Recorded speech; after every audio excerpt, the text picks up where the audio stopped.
he got paid extra money. I bet he did. Yeah. So I hope that's true. Mm-hmm. So how long have you been in BC? Do you know why people would be calling me a pedophile? And why your husband is calling my work of employment and flying out to where I am and working with the police and saying I'm a pedophile? What? Mm-hmm.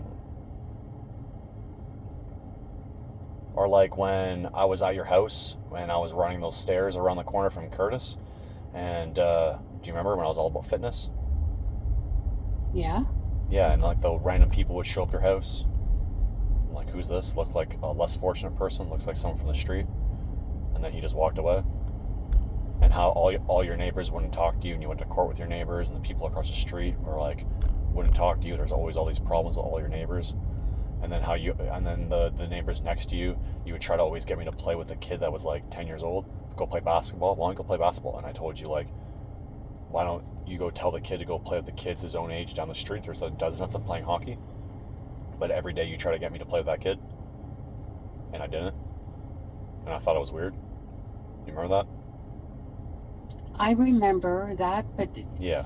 it's So because it was because he was all by himself playing, yeah, and then and playing then by and then himself. and then I was working up in Peterborough when I got released from jail when the Brown detective working with my father put me in jail for a week after that incident with my father and I, when he's the one that assaulted me, about how when he assaulted you, but you said that never happened. Remember when he hit you in the kitchen, and I defended you?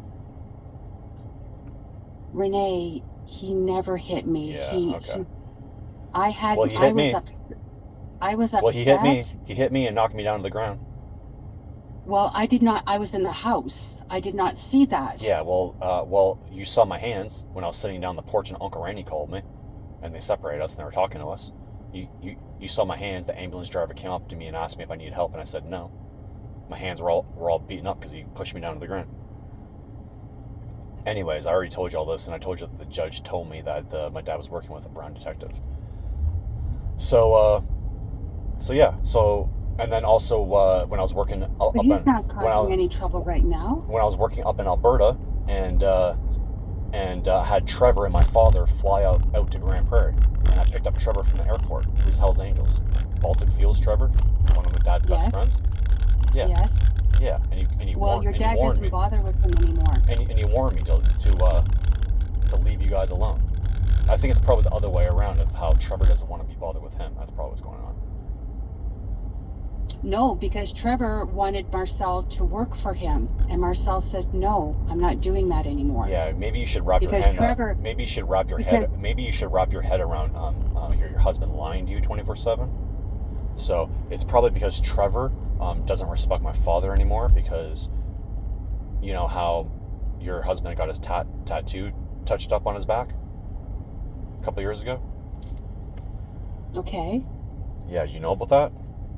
no, You don't know that he got his tattoo touched up on his back, his only tattoo. I know he's got a tattoo in the back, but I Yeah. didn't realize that it needed to be fixed. Well, it was missing a piece. Remember, for like 20 years, and then he got touched up. Okay, Yeah, for selling me out, for disowning his own son.